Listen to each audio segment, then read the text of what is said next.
Hello students, now we have to start the chapter that is globalization and the Indian economy. ठीक है, इसमें हम क्या पढ़ रहे हैं? About the liberalization कि किस तरीके से कंट्रीज आपस में एक दूसरे के साथ ट्रेड कर सकें फ्रीली। इसके लिए उनके ऊपर किसी भी तरह की कोई रिस्ट्रिक्शंस नहीं लगाई जाती है ना, उन रिस्ट्रिक्शंस को हटा दिया जाता है। रिमूवल ऑफ द रिस्ट्रिक्शंस और the barriers, that is known as the liberalization. और इसके लिए एक इंटरनेशनल लेवल पर ऑर्गेनाइजेशन भी है which is known as the World Trade Organization. ठीक है, तो हम लास्ट लेक्चर में हमने वर्ल्ड ट्रेड ऑर्गेनाइजेशन के बारे में डिस्कस किया था कि कई बार ये ऑर्गेनाइजेशन कुछ इस तरह के डिसीजंस भी लेती है जिसकी वजह से डेवलप्ड कंट्रीज को फायदा और डेवलपिंग कंट्रीज को नुकसान हो जाता है। हमेशा नहीं बट फ्यू डिसीजंस ऐसे हो जाते हैं। इसके लिए हम एक एग्जाम्पल देखेंगे एग्रीकल्चर सेक्टर से रिलेटेड। एग्जाम्पल है डिबेट ऑन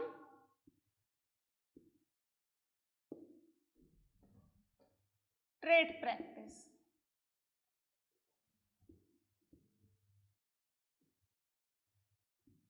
है ना, दिस इज द एग्जाम्पल। ये एग्जाम्पल दे रखा है आपकी बुक में एक।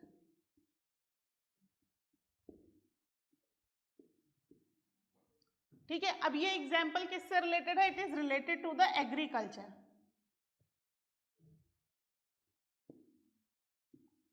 है ना, एग्रीकल्चर भी किस कंट्री की? That is of America.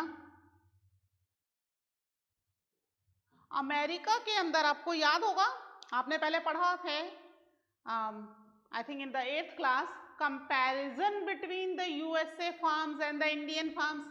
पढ़ा था क्या कंपैरिजन?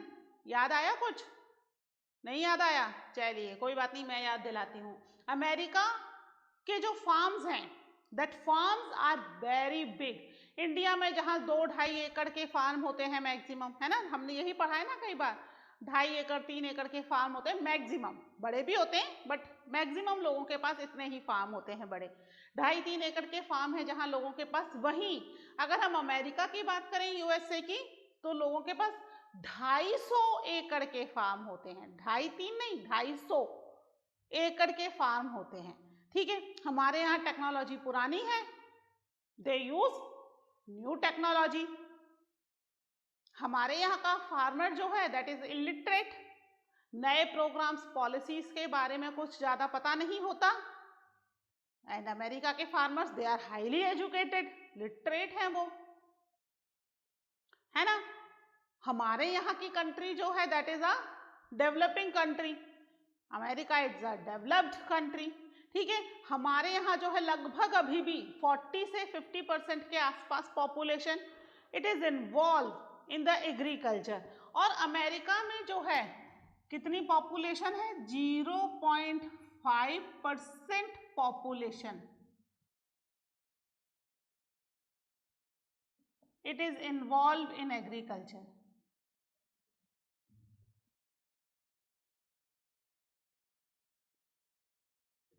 ठीक है, प्लस अमेरिका की जीडीपी में एग्रीकल्चर का कंट्रीब्यूशन जो है दैट इज ओनली 1%।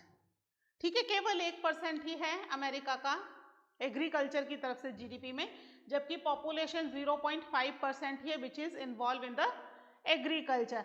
अब क्योंकि America is a developed country, तो वो अपने यहाँ की पॉपुलेशन को एग्रीकल्चर के लिए बहुत हैवी सब्सिडीज प्रोवाइड करती है।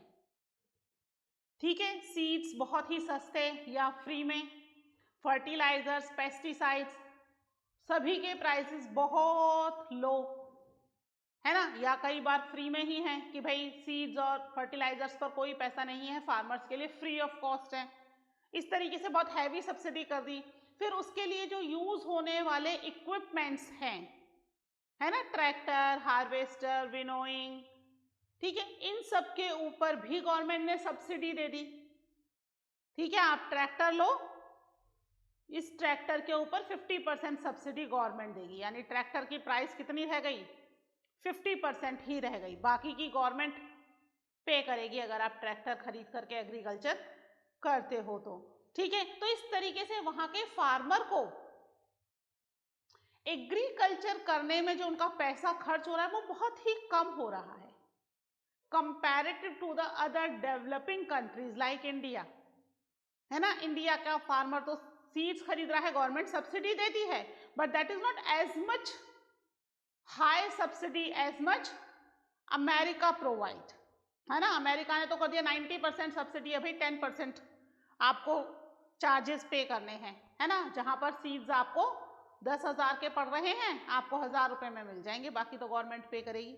हमारे यहाँ भी सब्सिडी देते हैं पर 20% 50% तक सब्सिडी दे देंगे, बिल्कुल ही इतना हैवी सब्सिडी नहीं दे पाती डेवलपिंग कंट्रीज, क्योंकि उनके पास इतना पैसा भी तो हो ना कि इतनी हैवी सब्सिडी दी जा सके। ठीक है, तो यहाँ हैवी सब्सिडी दी जा रही है हर चीज पर।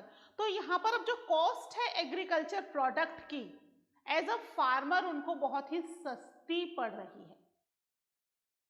है ना, क्योंकि सब चीजें तो गवर्नमेंट बियर कर रही है। तो अब गवर्नमेंट के बियर करने की वजह से वहां की एग्रीकल्चर उनके लिए कैसी हो गई, that is very low cost. अब अगर वह एग्रीकल्चर वो दूसरी कंट्री में सेल करेंगे तो क्या होगा, क्योंकि ड्यू टू द लिबरलाइजेशन कोई ट्रेड बैरियर नहीं है, तो अमेरिका अपने यूज जितनी एग्रीकल्चर रखता है और बाकी की सारी दूसरी कंट्रीज में एक्सपोर्ट कर देता है। अब दूसरी कंट्रीज जहां पर गवर्नमेंट इतनी हैवी सब्सिडी नहीं दे रही है, ना तो एग्रीकल्चर के टूल्स पर, ना ही सीड्स फर्टिलाइजर्स पर, किसी पर भी इतनी हैवी सब्सिडी नहीं दे रही है, तो वहां के फार्मर को एग्रीकल्चर करने के बाद जो प्रोडक्ट मिल रहा है ना, उस प्रोडक्ट की कीमत उन्हें कंपैरेटिवली हाई पड़ रही है, महंगा हो रहा है। तो अब अगर अमेरिका का एग्रीकल्चर प्रोडक्ट उन कंट्रीज में सेल होने के लिए जाएगा तो वो अमेरिकन प्रोडक्ट सबसे पहले सोल्ड आउट हो जाएगा, क्योंकि वो क्या है, सस्ता है। भाई अगर हमें अनाज खाना है, गेहूं खाना है, तो अमेरिका का अनाज हो या अपनी कंट्री का अनाज हो, क्या फर्क पड़ता है। हम क्या देखेंगे, किसकी क्वालिटी अच्छी है प्लस प्राइजेस भी लो हैं, है ना, या क्वालिटी सेम है और प्राइजेस लो हैं, तो हम वो प्रोडक्ट पहले खरीद लेंगे। तो ये क्या कर रहा है, एक डेवलप्ड कंट्री दूसरी कंट्री में जाके वहां के प्रोडक्ट के प्राइस को बिगाड़ देता है, वहां के फार्मर्स को नुकसान हो जाता है। क्यों, क्योंकि फार्मर्स को अपनी जितनी भी उन्होंने उसके ऊपर पैसा खर्च किया था एग्रीकल्चर प्रोडक्ट को ग्रो करने में, उतना नहीं मिल रहा बिकॉज ऑफ दीज प्रोडक्ट। लोग कहते हैं कि भाई अपनी कंट्री का प्रोडक्ट इतना महंगा क्या, इसको भी सस्ता करो। ठीक है, तो यहां पर कई बार लिबरलाइजेशन की वजह से डेवलपिंग कंट्रीज को नुकसान होता है। अब यहां डेवलपिंग कंट्रीज क्या बोलती हैं कि भाई हमें लिबरलाइजेशन का फायदा नहीं मिल रहा, हमें क्या हो गया, इससे तो नुकसान हो गया। या तो आप उन डेवलप्ड कंट्रीज को बोलो कि भाई अपना प्रोडक्ट वो अपने पास ही रखें या ऐसी कंट्री में बेचें जहां पर वो कंट्री भी डेवलप्ड हो, भाई दोनों की प्राइसेस सेम हो जाएगी, चलो टेंशन खत्म हुई। लेकिन अगर वो हमारी कंट्रीज में ये प्रोडक्ट सेल करने के लिए भेजेंगे तो हमें, हमारे फार्मर्स को नुकसान हो रहा है, और फार्मर्स फिर गवर्नमेंट से डिमांड करती है कि you provide us more subsidy.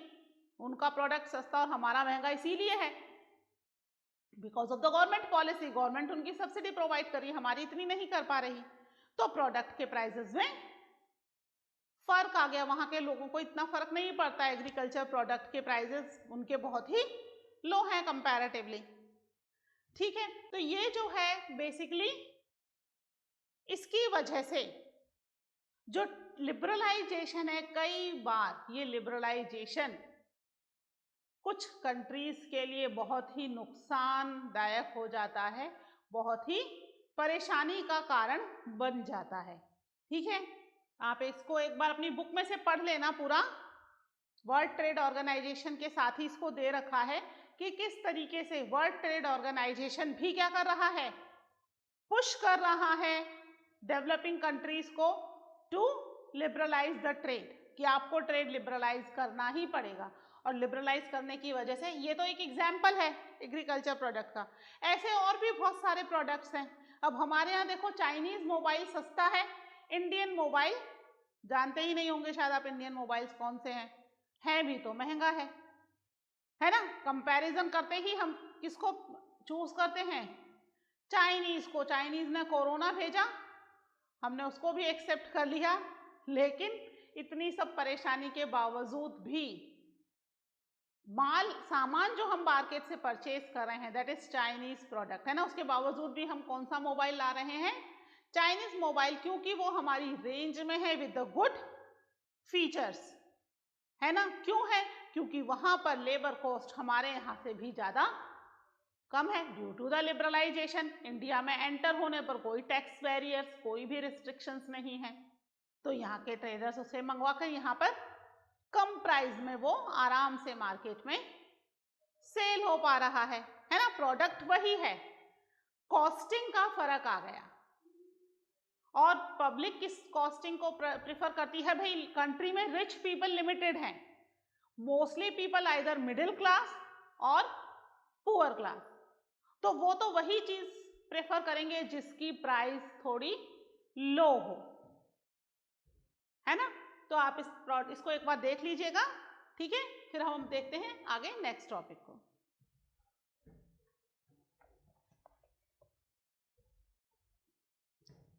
अब ग्लोबलाइजेशन का जो इम्पैक्ट है वो क्या हो रहा है इंडिया के ऊपर,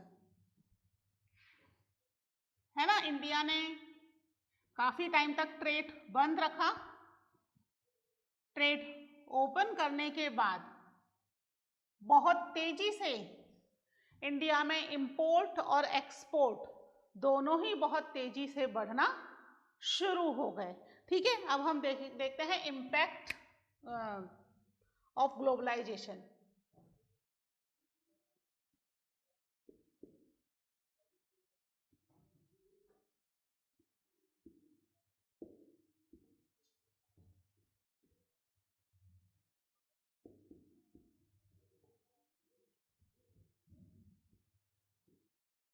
इन इंडिया, है ना, इंडिया के रेफरेंस में हम देखेंगे, ठीक है। तो इंडिया के रेफरेंस में हम इसको देखेंगे। सबसे पहले तो हम देखते हैं कि ग्लोबलाइजेशन जो है ये क्या कर रहा है, कंपटीशन को बढ़ा रहा है। Domestic competition and foreign competition, दोनों कंपटीशन को बहुत तेजी से ये इंक्रीज कर रहा है। जो लोग हैं, प्रोड्यूसर हो या वर्कर हो, दोनों ही इस कंपटीशन में भाग रहे हैं। किसी को इससे फायदा हो रहा है और कहीं किसी को ये नुकसान भी पहुंचा रहा है ना। कुछ प्रोड्यूसर्स हैं which earn very good money due to the globalisation, अपनी कंट्री में नहीं तो दूसरी कंट्री में सामान बेच करके काफी अच्छा प्रॉफिट बना रहे हैं। वहीं कुछ हैं जिनका कि अपनी कंट्री में ही सामान नहीं सेल हो पा रहा, है ना। दे फील कि भाई उनका सामान जो है उनकी कंट्री में ही सेल हो जाता तो अच्छा था। इसके लिए कई बार यहाँ पर ना केवल टॉप कंपनीज यहाँ पर आकर अपना खुद का सेटअप लगाती हैं, बल्कि कई बार they collaborate with the local companies also, है ना। लोकल कंपनीज मतलब जो कंपनीज ऑलरेडी वर्किंग कर रही हैं, उन कंपनीज के साथ वो कोलैबोरेट करते हैं, उनके साथ मिल करके काम करना शुरू करते हैं, जिससे क्या हो, जिससे कि उन्हें अपना खुद का सेटअप लगाने में टाइम और एनर्जी खर्च ना करनी पड़े, ठीक है। इसके लिए वो कई बार कोलैबोरेशन भी करते हैं।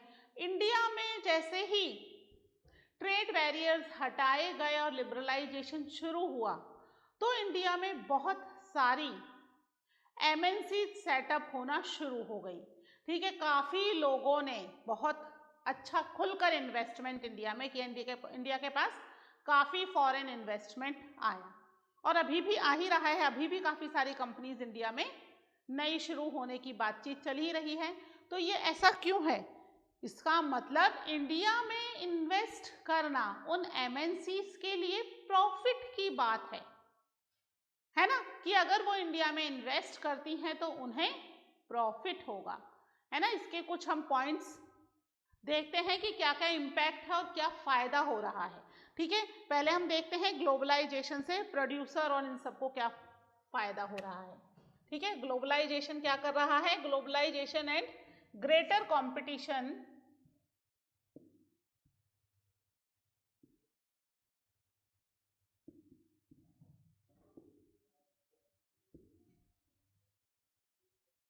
and greater competition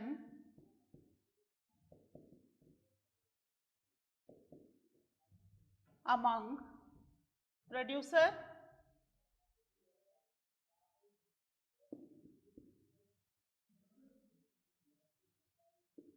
ठीक है, प्रोड्यूसर कौन से? बोथ, दोनों। कौन कौन से? Local and foreign. ठीक है, लोकल भी प्रोडक्शन हो रहा है और बाहर से भी प्रोडक्शन होकर के आ रहा है। तो यहाँ पर कंपटीशन किसके बीच में है? Both local and foreign producer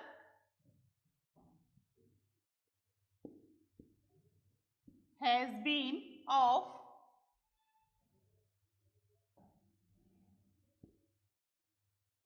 advantage of consumer। ठीक है, किसको एडवांटेज हो रहा है इसका?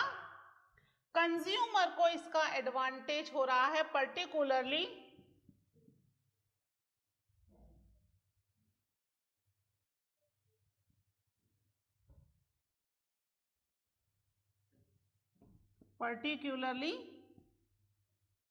the well-off section of urban area। well-off section क्या होता है? मीन्स रिच सेक्शन, है ना। well-off section मतलब rich section of urban area, उनको सबसे ज्यादा फायदा हो रहा है, क्योंकि यदि ये कंपटीशन की वजह से ही क्या हो रही है, प्राइजेस कंपेयर की जा रही हैं आपस में और वो कोशिश कर रहे हैं प्राइजेस कम ही रखी जाएं। अगर प्राइजेस ज़्यादा होंगी तो मार्केट में चीज़ें सेल नहीं होंगी, है ना। यहाँ पर वेल ऑफ सेक्शन को तो फायदा हो ही रहा है, प्लस इसका रिजल्ट ये आ रहा है कि जो लोगों का स्टैंडर्ड ऑफ लाइफ था पहले के कंपैरिजन में अब काफ़ी अच्छा हो गया है। बिकॉज ऑफ दिस कॉम्पिटिशन, भी कॉम्पिटिशन है तभी तो प्राइजेस कम होंगी, है ना। तो यहाँ पर लोकल और फॉरेन प्रोड्यूसर आपस में कॉम्पीट कर रहे हैं, जिसका फायदा डायरेक्टली और इनडायरेक्टली कंज्यूमर को मिल रहा है, basically of the urban area. ठीक है, एज अ रिजल्ट क्या हो रहा है? As a result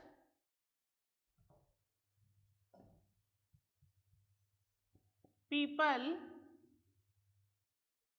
enjoy much higher standard,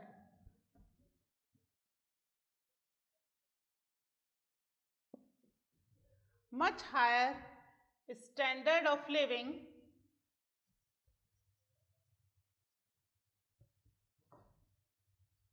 than was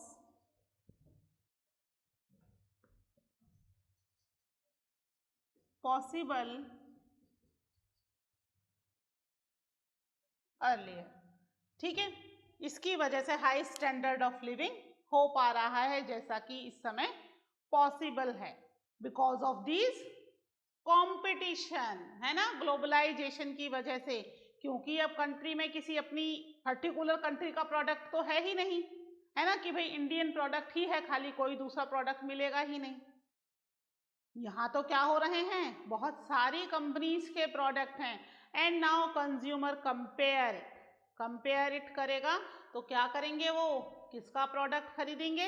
अपनी स्टैंडर्ड ऑफ लाइफ कम पैसों में मैनेज हो पाए तो चीप प्रोडक्ट परचेज करेंगे and they enjoy their higher standard of living, जो कि पहले नहीं था। पहले we have only Indian product, comparison नहीं हो पा रहा था, है ना। अब तो कंपैरिजन हो रहा है with the local and the foreign producer, तो इसका फायदा कंज्यूमर को काफी मिल रहा है। ग्लोबलाइजेशन के इम्पैक्ट में सबसे पहला फायदा क्या हुआ कि कंज्यूमर को फायदा मिल रहा है, उसकी लिविंग जो है वो पहले से काफी अच्छी हो चुकी है, हाई स्टैंडर्ड लिविंग हो गई है। ठीक है, इसके और इम्पैक्ट देखते हैं, आप नोट कर लीजिए पॉइंट्स।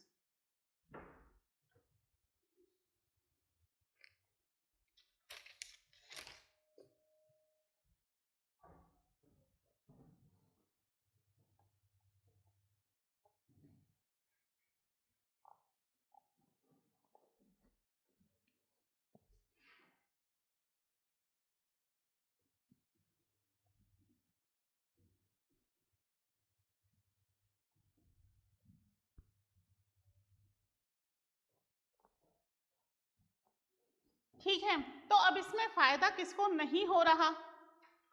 सबको बराबर फायदा हो रहा है क्या? कंज्यूमर को तो फायदा हो रहा है, ठीक है। प्रोड्यूसर्स को भी फायदा हो रहा है, उसका सामान अपने प्रोडक्ट जो है अपनी कंट्री में तो सेल हो ही रहा है, इसके अलावा बाहर भी हो रहा है। लेकिन क्या प्रोड्यूसर और वर्कर्स दोनों को बराबर फायदा हो रहा है?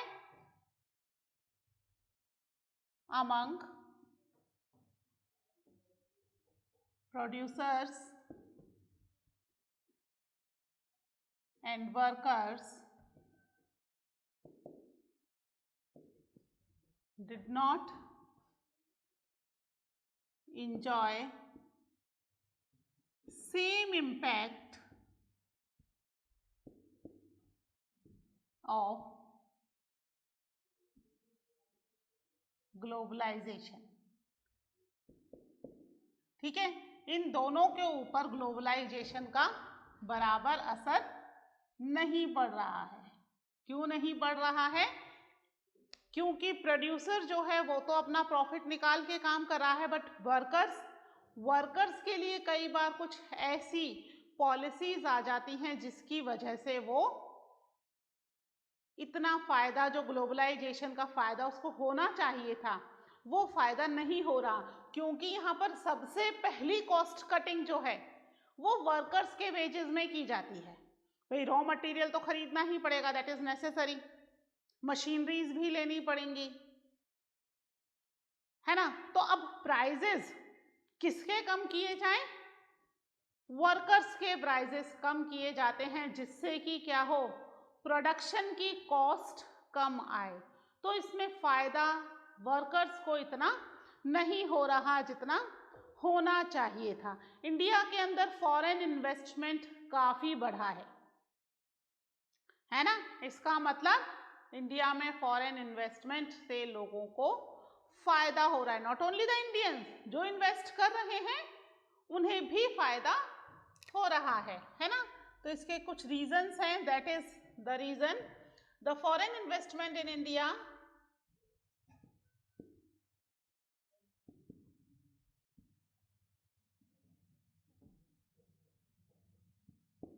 foreign investment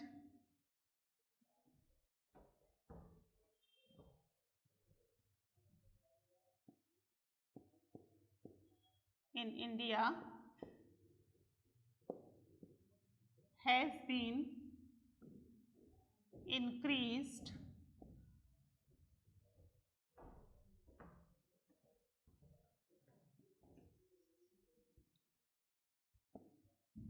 over the past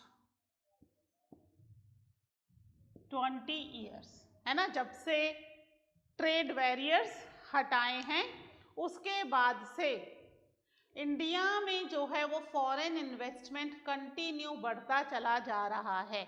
ठीक है, इसका मतलब क्या है? Which means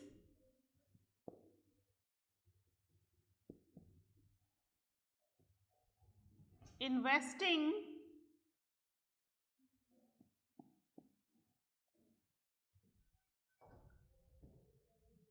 in India is beneficial for them, them मतलब इन्वेस्टर्स, इन्वेस्टर्स के लिए इंडिया के अंदर इन्वेस्ट करना काफी बेनिफिशियल हो रहा है ना, तभी तो वो इन्वेस्ट कर रहे हैं, इसीलिए तो क्या हो रहा है, इन्वेस्टमेंट इंक्रीज होता चला जा रहा है, बढ़ता चला जा रहा है। ठीक है, इसके साथ ही लोकल कंपनीज जो हैं उन्हें भी फायदा हो रहा है। लोकल कंपनीज को क्यों फायदा हो रहा है? Local companies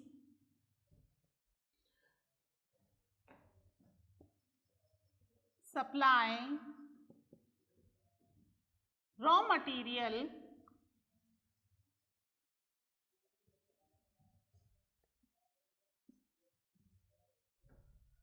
materials to the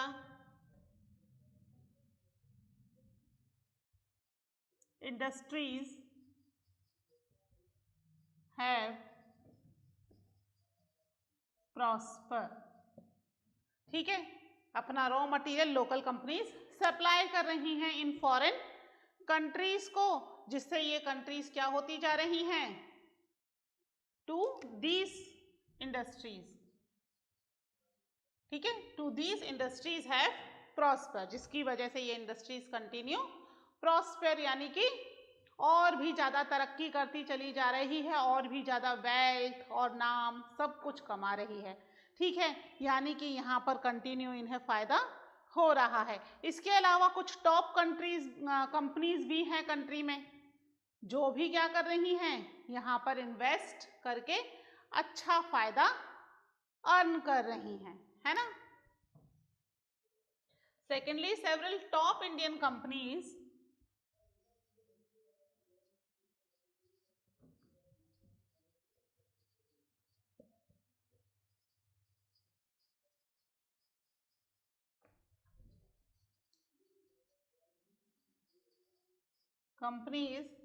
have been able to benefit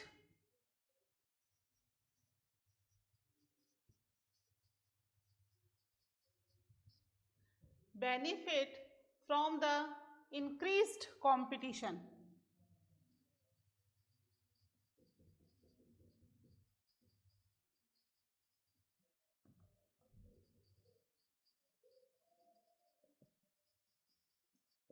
है ना, इन कंपटीशन इंक्रीज होने से कुछ टॉप इंडियन कंपनीज को भी फायदा हुआ है। क्या फायदा हुआ है? कि उन्हें यहाँ पर अलग अलग तरह के कई सारे ब्रांड्स इंडिया में ही मिल जा रहे हैं, है ना। तो यहाँ पर सबको अलग अलग फायदे हो रहे हैं। This is the impact of globalization.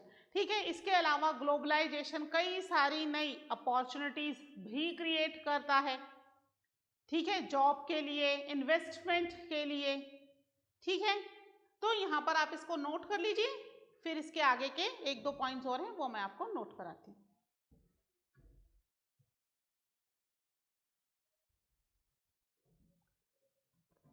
ठीक है, नोट कर लिया ना। तो यहाँ पर जो टॉप कंपनीज हैं वो ना केवल अपना इन्वेस्टमेंट कर रही हैं, बल्कि टेक्नोलॉजी भी उनकी इंक्रीज हो रही है। हमने देखा था ना, नई कंपनीज आती हैं तो क्या करती हैं, टेक्नोलॉजी भी साथ में लेकर के आती हैं। ठीक है, नाउ जो टॉप कंपनीज हैं इंडिया में, they have invested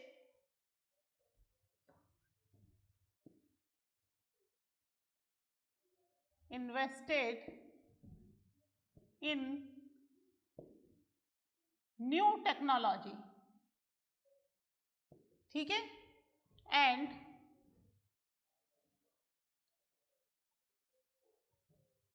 and production method।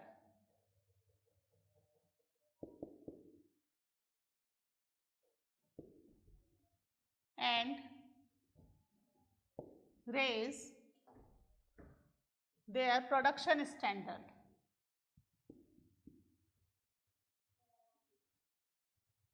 production standard। ठीक है, तो यहाँ पर टॉप कंपनीज को भी फायदा हो रहा है, पैसा इन्वेस्ट करने के साथ उन्हें टेक्नोलॉजी भी मिल रही है जिससे प्रोडक्शन ज़्यादा अच्छा हो पा रहा है। ठीक है, यानी प्रोड्यूसर को फायदा हो रहा है, टॉप कंपनीज को फायदा हो रहा है, लोकल कंपनीज को भी फायदा हो रहा है। ठीक है, तो ग्लोबलाइजेशन क्या कर रहा है? Globalization has also create new opportunity.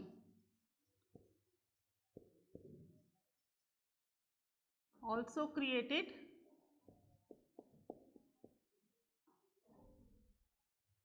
new opportunities. ठीक है, न्यू अपॉर्चुनिटीज किसके लिए? For companies providing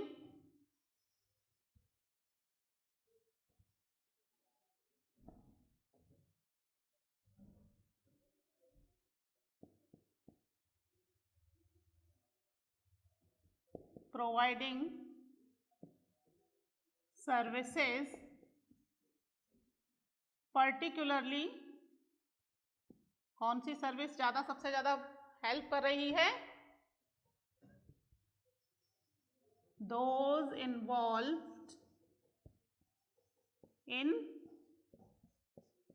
IT, information technology सबसे ज्यादा हेल्प कर रही है फॉर द ग्लोबलाइजेशन, है ना। इसके अंदर कई सारी इंडियन कंपनीज जो हैं वो क्या हो गई? इट बिकम एमएनसीज, रैनबैक्सी है ना, टाटा मोटर्स हैं, ऐसे बहुत सारी इंडियन कंपनीज हैं, इट बिकम एमएनसीज। बहुत सारी दूसरी कंट्री की एमएनसीज भी इंडिया आई, है ना, इंडियन कंपनीज भी बहुत सारी कंपनीज एमएनसीज हो गई। ठीक है, इसके अलावा कई सारी न्यू अपॉर्चुनिटीज क्रिएट की हैं। आज के टाइम में सबसे ज़्यादा जो लोग हैं that is employed in the tertiary sector, जहां वो सर्विसेज प्रोवाइड कर रहे हैं केवल, है ना। आईटी सेक्टर में धीरे धीरे सबसे ज़्यादा पॉपुलेशन इन्वॉल्व होती चली जा रही है। तो यहाँ पर ग्लोबलाइजेशन जो है वो यहाँ सभी के लिए बेनिफिशियल हो रहा है। सभी के लिए हो रहा है क्या? Sometime it's not beneficial for workers. क्यों नहीं होगा वर्कर्स के लिए? That we discuss later on. ठीक है, अभी तो आप ये इम्पैक्ट जो है ग्लोबलाइजेशन के इनको नोट डाउन कर लीजिएगा। ओके, मिलते हैं नए लेक्चर में। Till then take care, bye.